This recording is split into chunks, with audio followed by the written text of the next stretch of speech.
Welcome back to another episode of the Newfoundland Lens.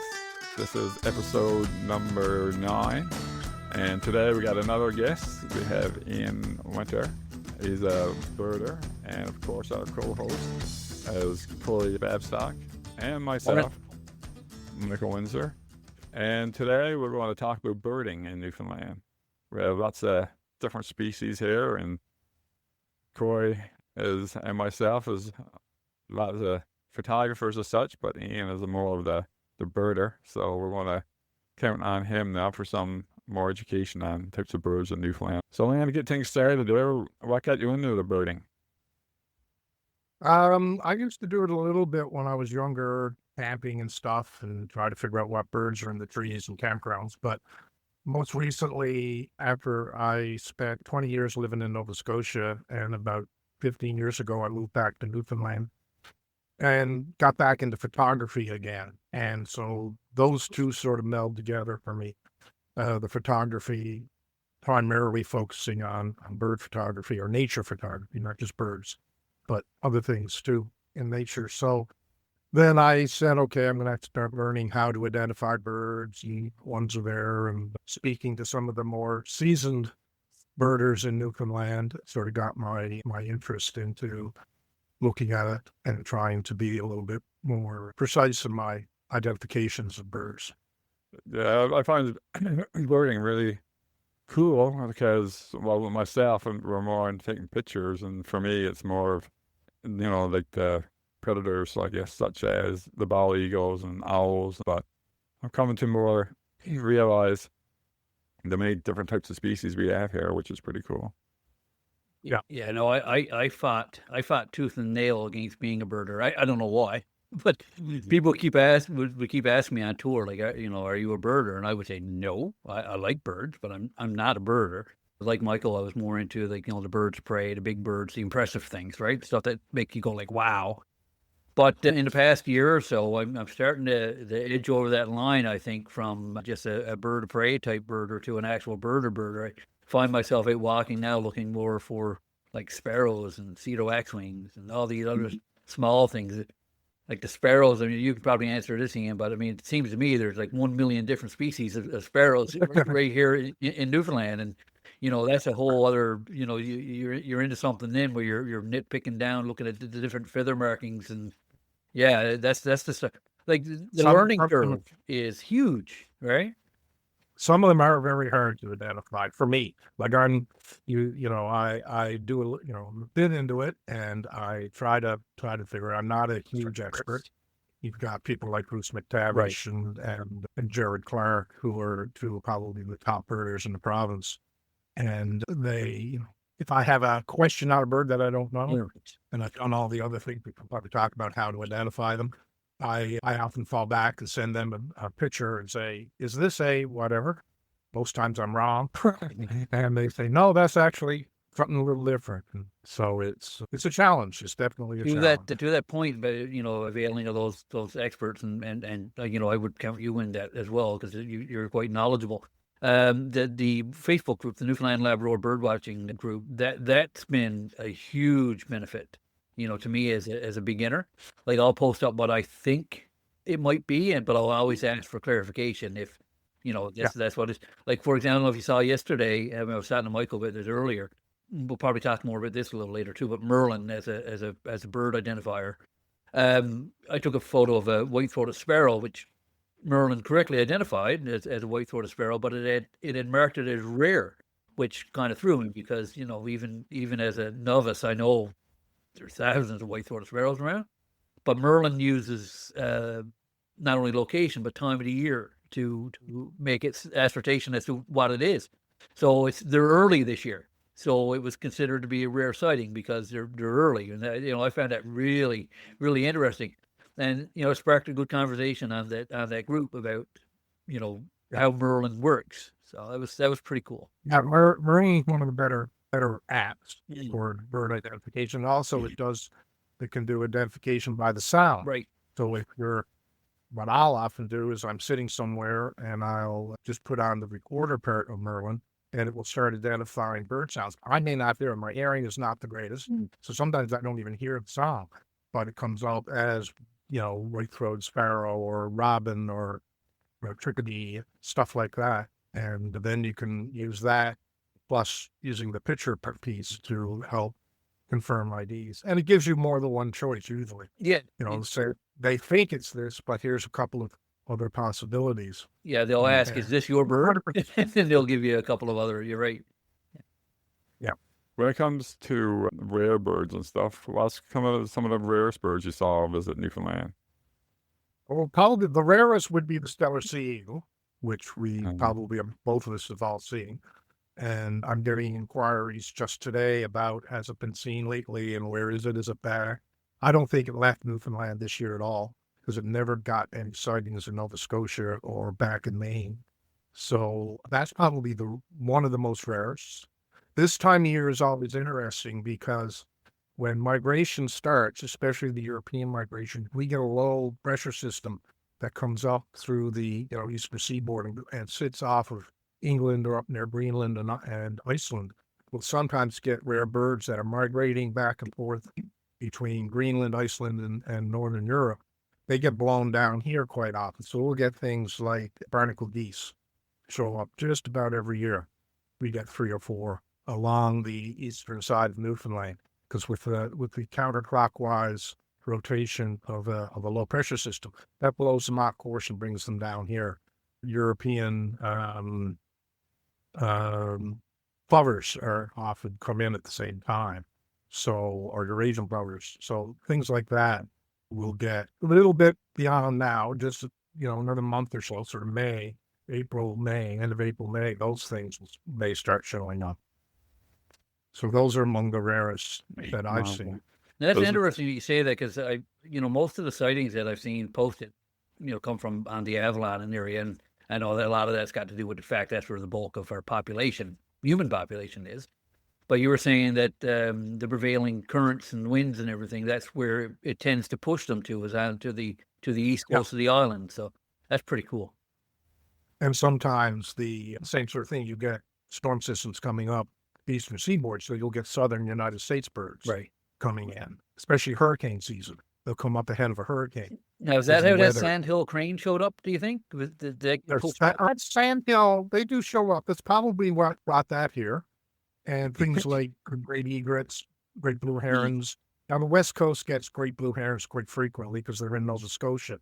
So it's not that far and with warming climate change is another issue, that our climate is now getting a little bit warmer, although, today I don't know if that's the case, but, it is getting warmer. So species are starting to show up here that would normally not be here. Right. And some people are contributing to climate change. So there's a couple, so that golden eagle too, that showed up there recently. Yeah. Is he still around, I wonder? I haven't heard any recent reports, but the last one I heard was in Bounta Vista. A gentleman had it on sitting on some ice off his house in Bounta Vista. I went up a couple of times to try to find it. Never did see it. Well, I did see it, but from a great distance. So it was up where it was at the landfill in Port Rexton. Yeah. And but it's way up the top of the hill and not a photographic opportunity. But do you ever have this question while you're here now? Do you ever see any hummingbirds around in Newfoundland, Labrador? I personally haven't, but they have been seen. Again, most frequently on the West Coast, but Codroy Valley this area. summer, the Codroy Valley is a good spot for hummingbirds. But this past summer, down in Renews and Fermuse, down at Clara's and the other lady, can't remember her name now, Linda in Fermuse, they both had them, and they had, designated feeders because they're a little bit different because they're feeders. Yeah. So they have had them there. I went down again a couple of times to see if I could catch them there, and I never did. The other bird too that's kind of common up in Ontario and stuff, but is the cardinal. I always want to get a picture of a cardinal, but I think there was one on the West Coast there a couple of years ago. There was one down. I got one down in Placentia. There was a lady in Placentia had a female maybe 2 winters ago, and it stayed over most of the winter. Then the West Coast, you'll get cardinals. I've never seen a full red cardinal. Even when I was in Nova Scotia, I never saw one, but I wasn't really into it at that point. So I wasn't looking. Right. I saw They do somebody yesterday posted a photo of a red-winged blackbird on the west coast. Yeah, I've seen female red-winged blackbirds around here, but I had never seen or male out of plumage season. So that's the other thing about identifying birds. They change. Some of them change quite significantly. Red-winged blackbird is one. Mm. In the wintertime, they're not in breeding. They don't have the red wing patches. They're just male, female, much alike. Same as the American goldfinch, which is hugely, quite a lot of those here. In the wintertime, Yeah. they both look the same, the male and female. And in the summer, the male turns that bright yellow with the black cat. And that's what they say, breeding plumage. So, When it comes to, I know like we do the photography tours, all three of us, with the Newfoundland photo tours, but when it comes to like birds, seabirds that we see quite often, I got more appreciation for them now when it comes to like your, razorbills and common murres. Any word about that or advice or what you see there, like with different species? seabirds are difficult, especially the gulls, and specifically, some people say seagulls, but in reality, there is no such thing as a seagull as such. I think most people There are say no seagulls. species. But you can go down to Kitty Bitty Lake in the wintertime, this past winter, and there'll be thousands of gulls out on the lake. And the thing about gulls is they have a changing in plumage over a period of a number of years, depending on the bird. Like great blackback gulls, I think, have a 5-year difference. Each year it changes over 5 years. So they say 5th-year gull would be an adult. Second year would be different than a first year, than a third year. Somewhat like the bald eagle. Right. Bald eagle doesn't get its full white head for 5 years. So, so you see different ages, and people have mistaken juvenile bald eagles as goldens because they do look a little bit alike. Yeah.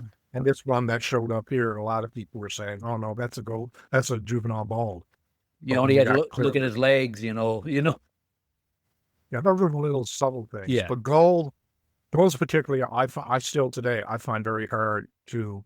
I can get most of the adults down when they're in adult plumage, but that first, second, third year, and some of them it's only 2 years. Like the black-headed gull has a first year, and then it's an adult, and so it's only a 2-year change. So, Ian, I know But- a lot of Newfoundlanders would probably just say a gull is a gull is a gull, but just so people Gull's a have gull, a frame of It's a reference, seagull. how many different species of gull, at any given time could be seen? Say you mentioned kitty vitties. Down to kitty vitty, how many different species of gulls? You could see 15 or 20 if you count each year as a specific sighting. Right. So you can see 4 years of blackback, 4 years of herring gull, 3 years of an Iceland gull or something like that.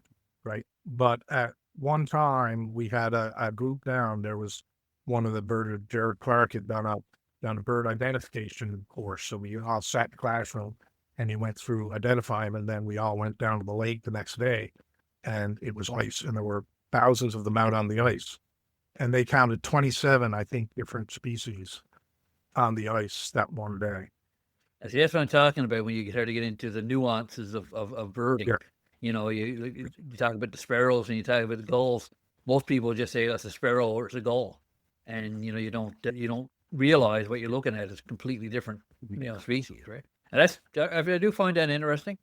I've had people varying levels of passion, we'll say, when it comes to birding, and I'm definitely casual right now, but it's a good hobby because you can be casual and stay casual and enjoy the hobby, or you can go up a notch to a far more serious birder and thoroughly enjoy the hobby. There's different entry levels there, and that's what I really like about it. There is, and I would call myself an intermediate at most. Yeah. There are people who go out every day and do bird counts and try to track their numbers for their total, what we call, when you see a new one, it's often people refer to it as a lifer. So I've got my 200, I've got 276, I think it is, or 277 first sightings. That's how many birds I've recorded since I've kept recording them. And some people are up in the hundreds of thousands, not hundreds of thousands, but thousands, because they travel all over the world, all over North America. And some people are much more, as you say, intense. They have their big list, then they have their yearly list. Yeah. So they try to get the yearly list and get, like the first of the year, January 1st, all the really keen birders are out everywhere. And they're out looking for the really common, the junco, the chickadee. Just to get them off the good list. Yeah, get them on their yearly Yeah. list. And they do it that way. Years That's- ago, and I mean years ago, 30 years ago now, which is not yesterday, but I used to work with Parks Canada, and I worked with a gentleman named Greg Stroud, who was a very, very avid birder. And that man, one note of a song from half a mile away, and he's like, oh, that's a Ponciscan, or oh, that's a, right? And I was always in awe of the fact, and he could call them down too. Like, this is back way before there was anything like an app. There were no smartphones back then. There was barely any smart people, let alone smartphones. And he would make these sounds, vocalizations, and the birds would like come to him. And it was like, you know, you're out there with a shaman or something. But what blew me away was just the depth of his knowledge back then. It was all there. It was crazy. That one of the coolest things, like I said, I'm up to this point, I'm a photographer more than anything in the wildlife. But a few years ago, myself and Jared, we had some American birders come up for a promotion for birding in Newfoundland, and there was 4 of them. And I learned a lot about birders and I guess birding at that time. And they had, like I said, recording devices there, which was pretty cool. So they just record the sounds. And when they see a lifer, man, you just get some excited. It's like winning the Stanley Cup or something, right? It was like, man, you're jumping around. It was like, so excited. I was like, really? What's going on? But the other thing too was I found like they're really nature oriented. So like butterflies, you need types of butterflies and everything, right? It was like a real eye opener for me. Yeah, and that's the way Greg was too. So they're more like naturalists than they are just specific, you know, birders. But it makes sense. I mean, you're out there looking for the birds.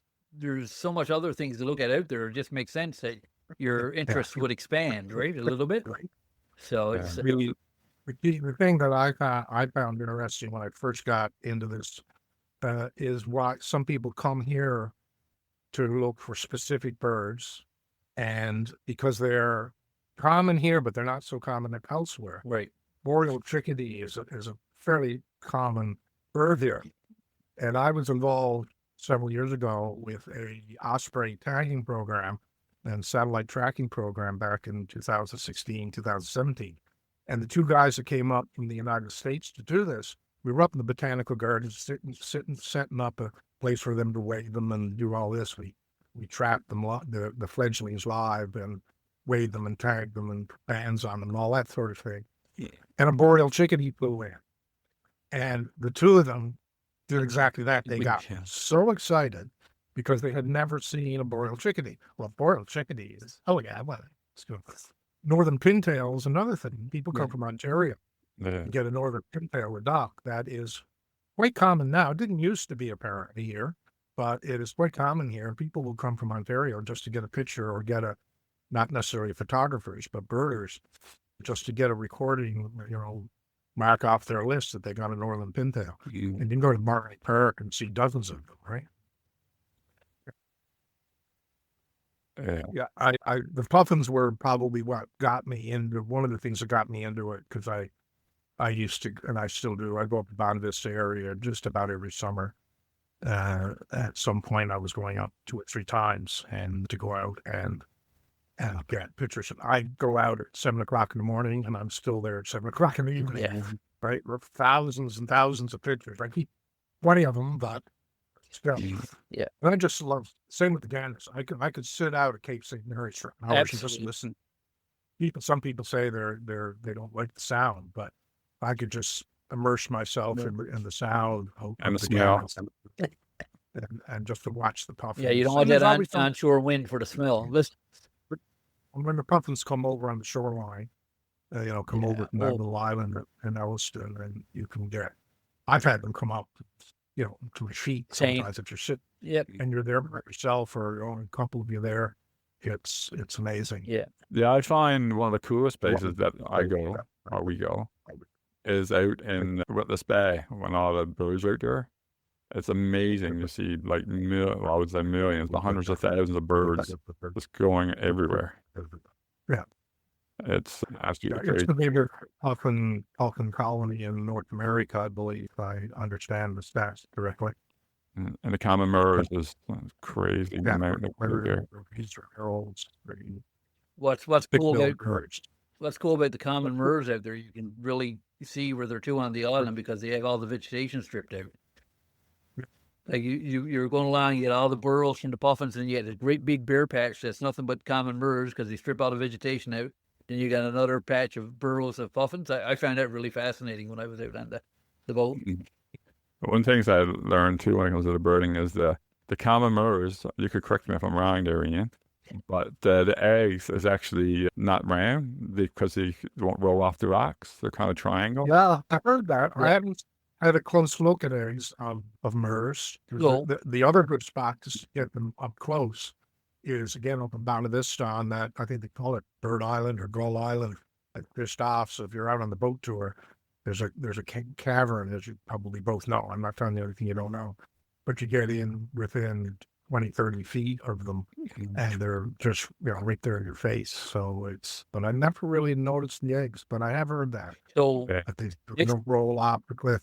next I time you're guess. at Cape St. Mary's in the interpretation center, there they have some of the eggs on display. Okay. And you can see that they are like almost a flat on the bottom triangular type shape. Yeah, I think they poop on. I think they poop on the rocks too to help them kind of stick there. Yeah.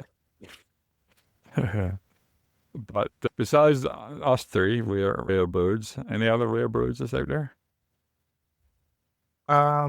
This winter or this last 2 winters, we've had a yellow-throated warbler down at Kitty Bitty Lake, and last year we had 2 of them. Now they're here somewhat in the summertime, but mostly they go down the southern states for the winter. But last winter we had 2, one just up the river by the Dominion parking lot there, and then one at a specific sort of tree at the west end of Kitty Bitty Lake.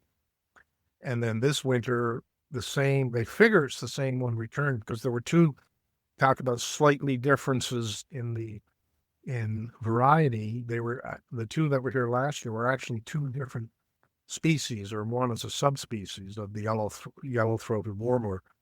And the difference in the second one was that it had a little bit longer bill, which ended up being its nickname. We call it longbill. And it had a little yellow spot along the yellow throat just by the base of the bill, between the base of the bill and the eye. And I think that area is called the lora.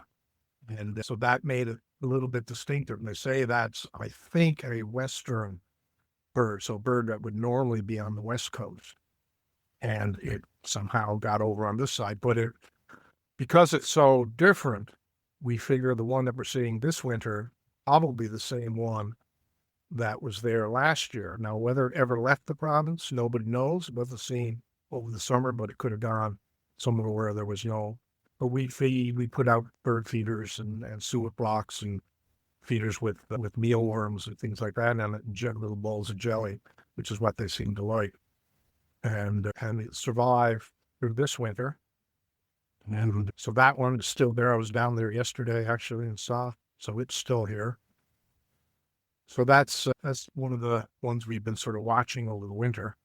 And the sandhill crane, as you were mentioned earlier, it's last being seen in Bloomfield, and there's a lady there that's been sort of taking care of it because it's wayward a little bit. So she's actually been out, her and her husband.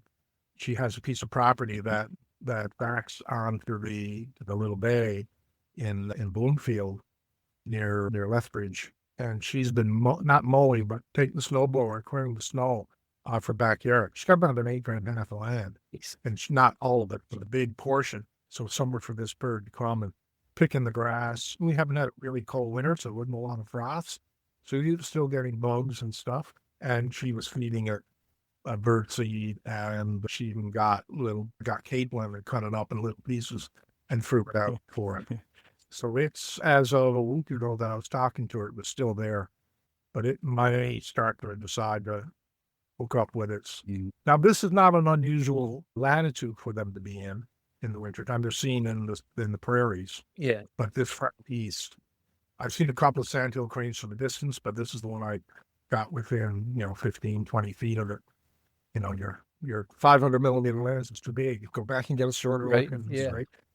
I have a friend in the States who, when I posted my photos of the sandhill crane, she sent me a photo of literally like 1,000 of in a field, right? She said, "That's cute." Yeah. But you go right to what you're saying, that just because something's common somewhere else doesn't mean that it's not uncommon elsewhere. People get excited about it being there, right?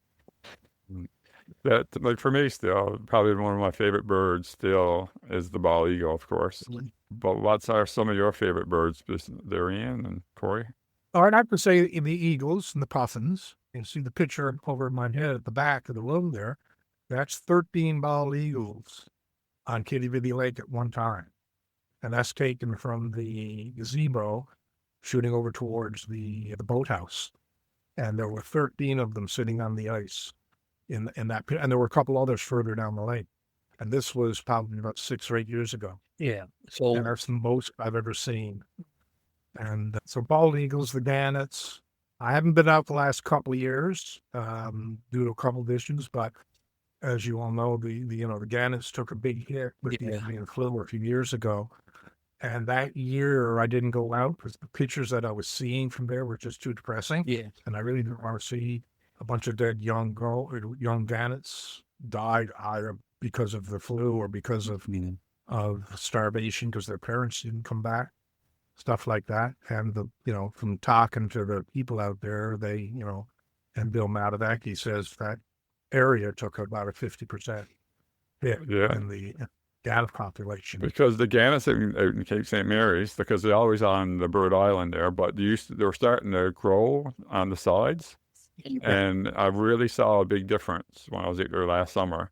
Like, it used to be almost right on up the cliff right on the far side.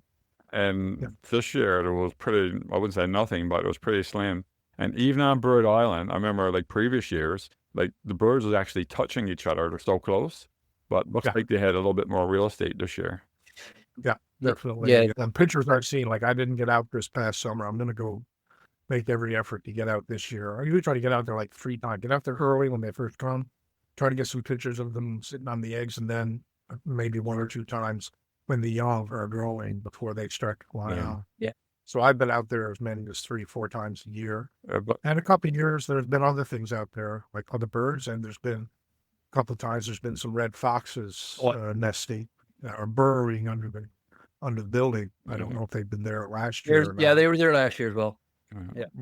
When I was out in Cape St. Mary's again, no, out in Elliston, sorry. I remember I was out there one morning when the bird flu was on the go. And that little narrow spot where you walk by to get out on the island. So I stopped there and I looked on the water. I counted 150 birds in the water between gannets, the common murres. They're the most ones that was hit. I don't think the puffins really got hurt. They didn't get hurt there. They did up on the Funk Islands, apparently. Oh, okay. There are puffins up there, and the murres up there took a huge hit. According it kind of spread. You could watch it that summer. Like it started on that the Cape St. Mary's area, and then Windus Bay didn't get hit too bad, I don't think. So, but then it showed up on the Funk Islands, and they say the murre population. I saw a drone photograph taken the year before, and then one that went that summer, and right down, and you could tell the open area was just unbelievable. Terrible. Let's cross our fingers that we don't get. When I was top that's starting to come back again now, so there's some worries that we could have another outbreak of that. When I was in Cape St. Mary's, one of the park staff gentlemen's out on the site quite a bit. He was saying that, it's probably only about 30 to 50% of what the colony was. Yeah. And yeah, you're right. You can see it. Like it's for anybody who's not been out there before, it still looks really impressive. Like thousands of birds. Oh yeah. Like it is still an impressive sight, but it's not. It's not what it was. And I think this year, if I'm not mistaken, will be a counting year because like puffins, the gannets spend the first 3-4 years at sea Right. before they return. A puffin will spend 5 years at sea, I think it is, before it comes back to its island it was born on and tries to get a burrow to Continue the make a new cycle. one or take over an abandoned one.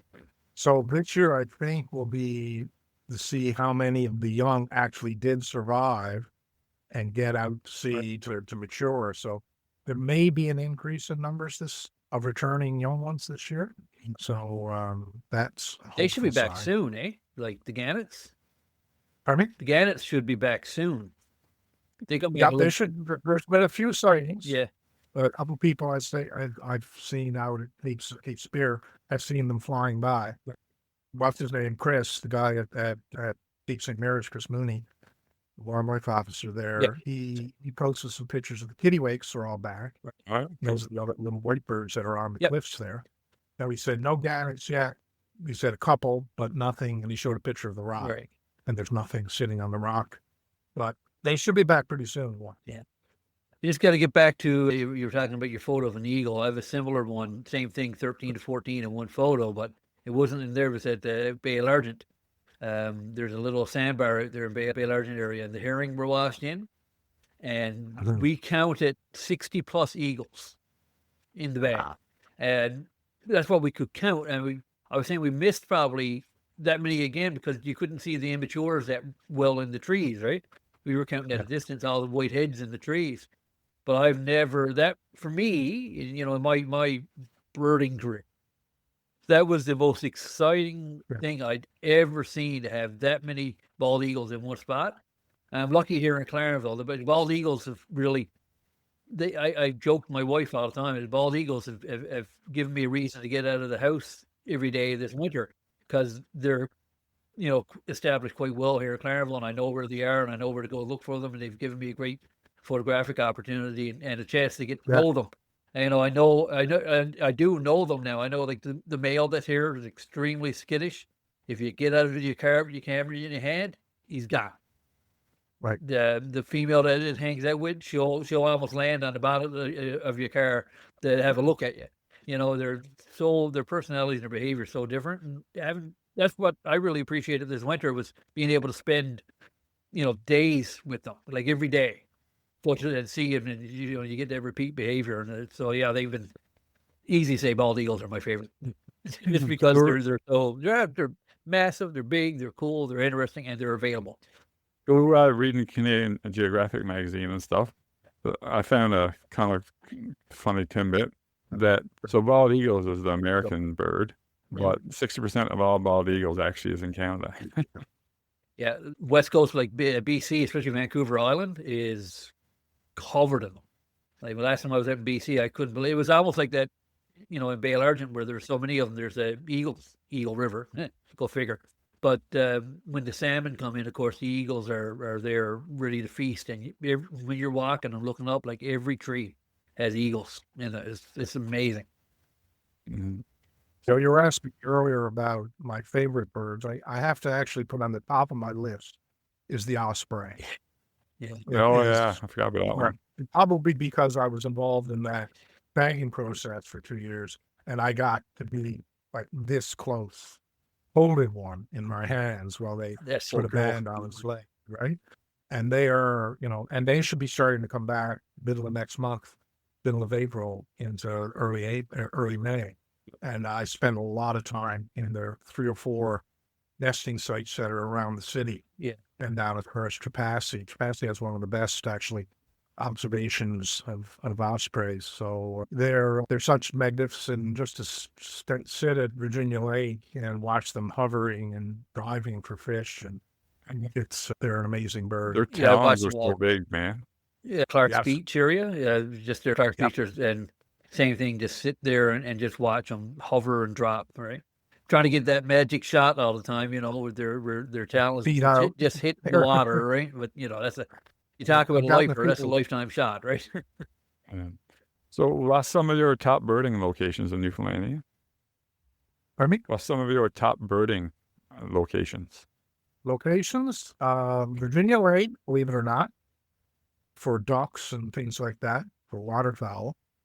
and often we'll get a white egret or a great egret or something, some odd birds when those show up. Elliston, definitely, Witless Bay, and we're down the South Shore. For songbirds and things like that, I'm going to give a plug to her, is Claire in Renews, and Renews. She has feeders out all summer, and some people say you should take her feeders down in the summer because of various viruses that are around, but she doesn't, and she gets all kinds of rarities there. Baltimore Orioles, Bullets Oriole, things like that show up. And she has had in the past couple of summers, we were talking earlier, hummingbirds show up by her hummingbird feeders. And she doesn't mind, few people there. I'll often, if I'm heading down the shore, down the loop, I'll text her and say, anything at the feeders today? And she'll say, oh yeah, we've got this and this. Come on down. So that's one. The road out to Cape Race, there's usually some eagles and stuff out that way. Owls, sometimes short-ear owls. Out at the Cape itself, there's your regular seabirds and gannets and stuff like that. But there's sometimes on the various little coves out towards the lighthouse, you can see some rarities there. That would be probably some of them. Out in Portagrave, there's an island out there. I know I talked to my buddy with Ocean Quest. Out in Portagrave is an island out there in Bacaloo Islands or back. Bacaloo Island. Yeah. There's a lot of birds out there. I haven't been out there yet. I think I go to about. Oh, I haven't been out there either. It's the largest storm petrel population in North America. Mm-hmm. They nest there, and in the fall, there's some issues. Storm petrels are much like puffins, the young puffins and the young storm petrels. They're attracted to light. Yeah. Now, storm petrels usually move around at night. They spend most of their day in their burrows, and they go out fishing at night. But they get attracted by light. And so in the fall of the year, we do a petrel rescue program. People are out picking them up. And they land, when they land on the land, they can't take off from land. Same as puffins can't. Loons are another bird because their legs are so far back on their body. It makes them really good divers, which is their primary feeding, and swimmers, but they have to either take off from a cliff or run across the water and get motion. And they can't do that on the land. So they'll show up and get attracted by lights. So stores that keep their lights on, parking lots, places like that, down Conception Bay particularly. And in the fall of the year, there are groups that go out, and the same with the puffin. They get the same issue with the puffin rescue or puffining rescue in Witless Bay area. Because again, they get attracted by light, and they show up in the oil rigs, which is another issue. Can't turn off the lights in the oil rigs, but and a lot of them, unfortunately, collide with the buildings that they're trying to attract to the light, and they get killed. So, we'll go out and pick up 20 or 30 storm petrels, and 8 or 10 of them are dead. But they collect them. If they're not injured and they're okay, then they'll wait for the evening, take them down to the shoreline and just do a little toss out over the water, and they fly away, and they are hopefully okay. Yeah, they're pretty sad. But it's, trying to get people to turn off, especially park lots, like the Stavanger Drive area, all those stores that leave their parking lot lights on at night, and there's nobody there. Turn them off.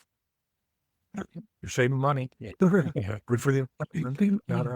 So I got a quick question now. We talked a lot about birds and winter finding and all that, but this is primarily a photography podcast. And Michael and I have talked a lot about what we use to do our photography with. What are you shooting with? I have 2 cameras. I have a Nikon D500 and a D850. And my primary lens that I use is a 200-500 zoom lens. I make a joke I think my camera would have a seizure if I ever took that lens off because it's constantly on that camera. Now I do use others. I also have a 70-200 2.8, which is nice because it's a faster lens. So if I'm out on a boat, for sake of argument, like when I go out in the Zodiac tours, I don't usually take my 200-500. It's try to hand hold in a bobbing Zodiac is good advice. next. Yeah. So I'll use the shorter lens on, and sometimes I'll put it on the 500, which is a crop sensor, which really gives me almost the same focal length. And I've just recently bought a 1.4 converter, teleconverter for it, which I've used on both. So I'm just playing with that. I haven't used it a lot. But so I go back and forth between those two, but primarily that's my D850 and the 200-500. Yeah, my camera, you're talking about not having the lens off. I've had my 150 to 600 on my R5 probably since middle of December, and I think I took it off once. Yeah, mine's sitting right there behind me. Yeah, I usually use my 100 to 500 on the Canon. Yeah, I use that one pretty much more than anything. It's funny, you buy all these lenses, and usually I find, based on your interests, you use only one or two lenses most of the time. Yeah. Go ahead. I was just going to ask, when it comes to, what do you think the best time it is for birding? What time of year? Oh, that's a hard one. And it depends on what you're looking for. So the spring for your warblers and songbirds and things like that, when they're starting to migrate back, they're very vocal because they're mating. So they're trying to attract mates. And so it's sometimes much easier to find them, even though, like I say, I have a bit of a hearing deficit. So I don't hear them as well as other people. But if I'm out with somebody says, oh, I can hear a northern waterflush or whatever. So I'll start looking around. Speaking of places to go during early migration, so from in May and June, Bidgood Park in the Goulds is a very good place for songbirds. There's multiple trails through the woods, quite a wooded area, and then there's a marsh there's a walkway that goes through the marsh. And we get American bittern there quite just about every year, and your regular ducks, your mallards and your black ducks and your pintails, but all kinds of various songbirds, warblers, things like that. And they show up in that area and all the way up through behind Bidgood Park, up the road, Cochrane Pond Road, and there's various areas up there that people will go and find your songbirds. So that's a time of year migration, and then fall migration too, when they're starting to leave. May, I'm always looking for starting. The earliest picture I'd have of an osprey is April 22nd. So come the 15th or 16th of April, I'll be sitting at a couple of osprey sites most of the day, waiting for the first sighting of the season. Yeah, cool. There's one picture I saw that some people get that I'd like to get maybe this spring. What would you recommend? Like, I saw this, like songbird, and it's early in the morning, so you got the backlighting, and you can see the breath coming out of the beak, I guess. Yeah. That's something I would like to get. Yeah, I've never gotten that. I've seen it. A lot of people have. Yeah, early morning again. Yeah. That would be the time because it's still cool, and they're breathing, and you get that. That would be a lifetime shot for me too. So I guess Bidgood up there, and that place might be a good spot for that. There's a road called Bear Cove Point Road in Renews. Goes out to a lighthouse from the Bear Cove, which is on the other side.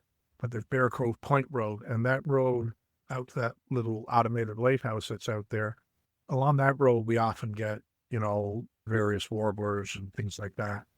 And like I say, keeping an eye to those various apps that we were talking about earlier.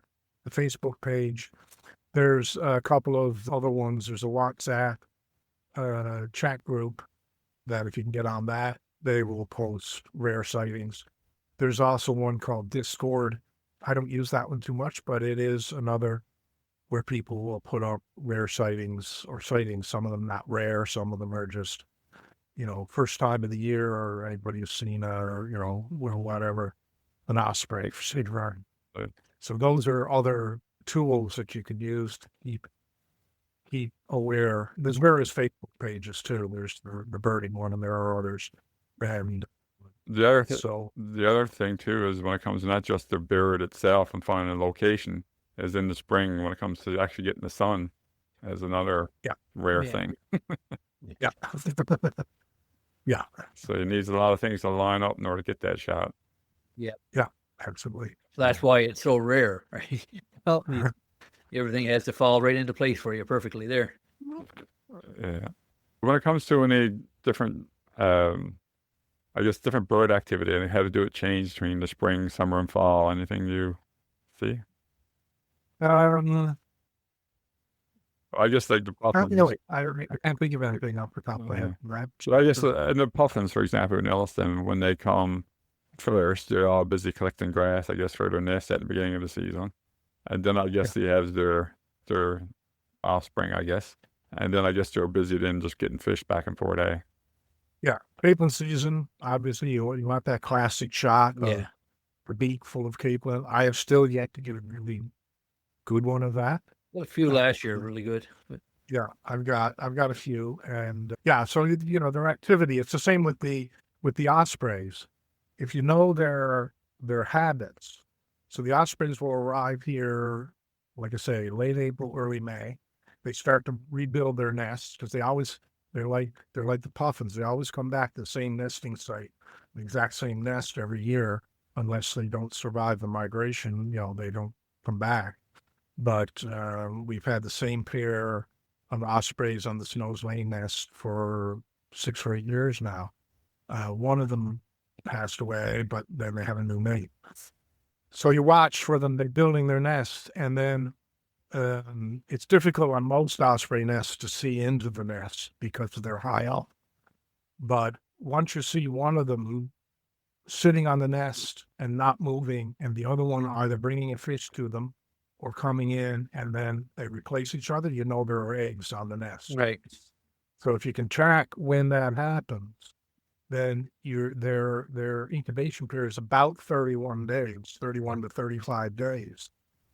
And then you might start hearing activity, not usually from the very young owlets, or the ospreys, the young chicks. When they get a little bit older, sometimes you can hear the stuff.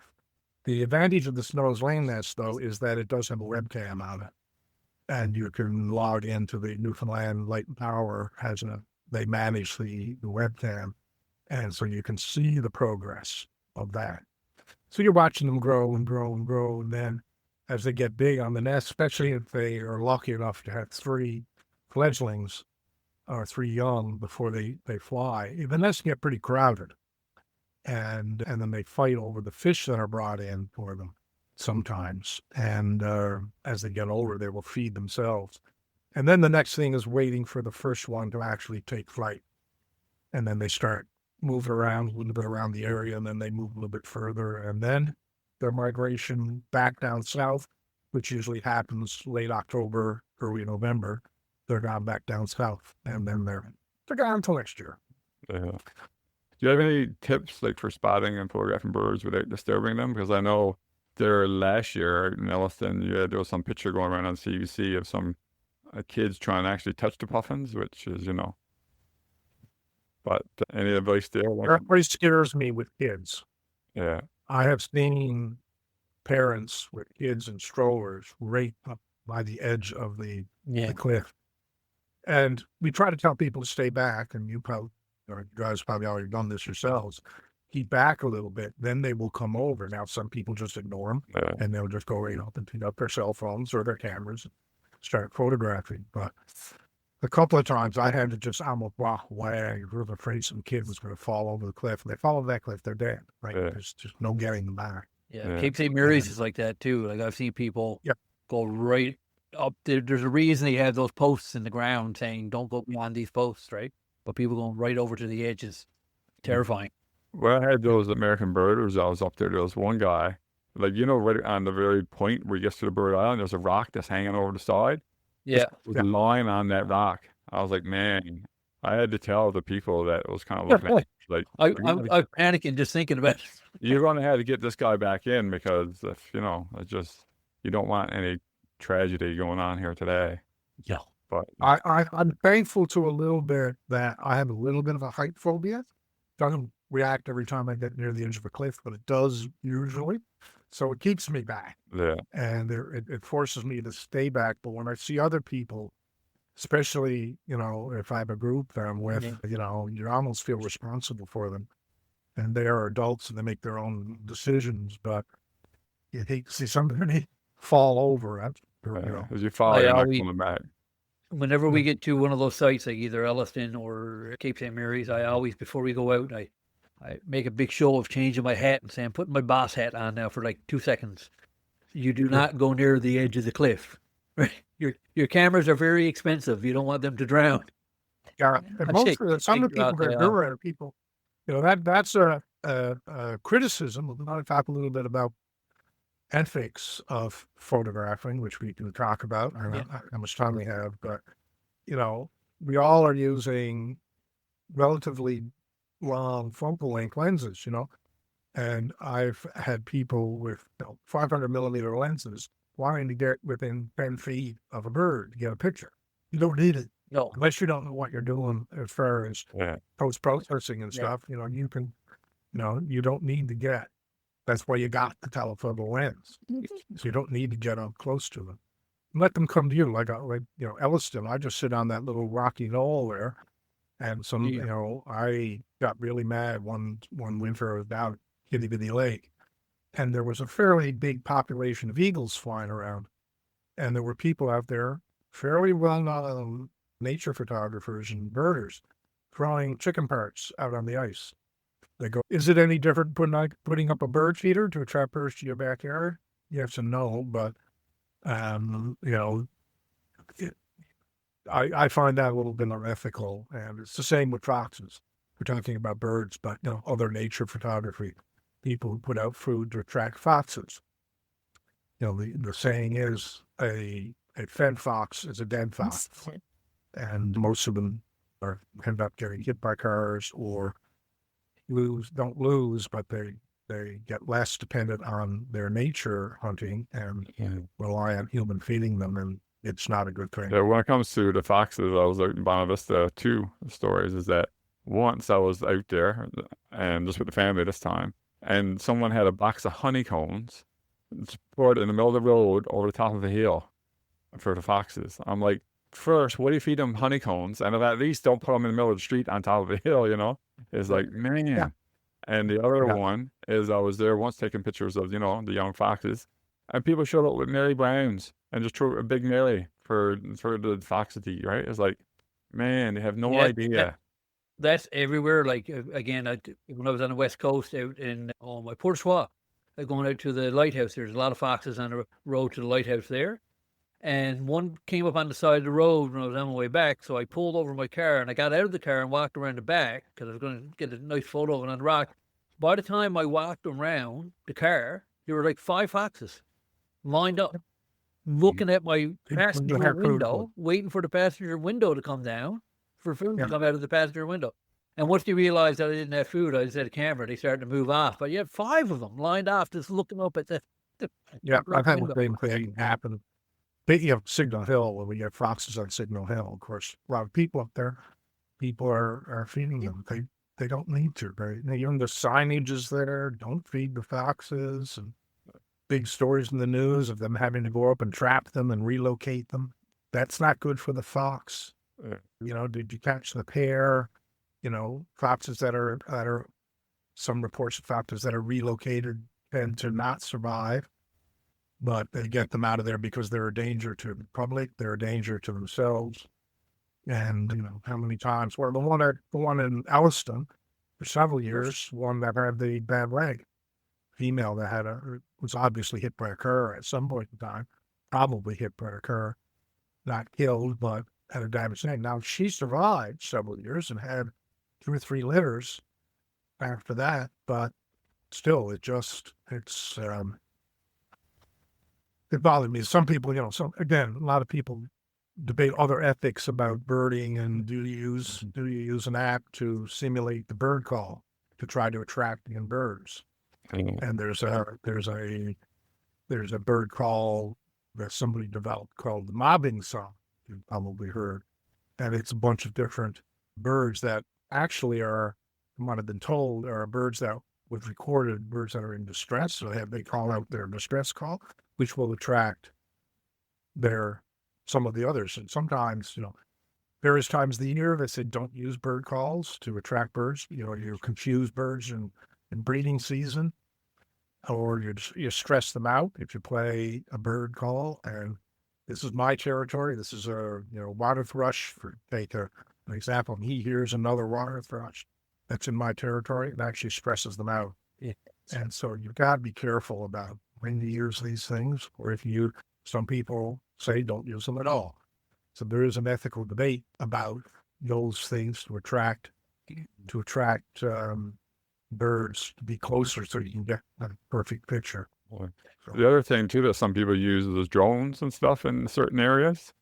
And I know I was on the West Coast and there was no birds are supposed to be around, but I had my drone up when I was taking a picture of a location. And all of a sudden, those 2 birds started attacking it because I guess I was around their nest, but I didn't know the nest was there, of course. I brought it down pretty fast, but the birds, they saw the drone, they came at it pretty quick. Yeah, I've seen that happen. Where was it? When go after a bald eagle, I think it was out the lake. A bald eagle go after a drone, and it was probably again. It was threatening. Yeah. So those are. Careful about. On that note, like a philosophy I've always used for myself, and when I'm doing anything, is take nothing but photos and leave nothing but footprints. And that's what I try to live by. That's just me personally. Like I said, there's a whole ethical debate on both sides of it.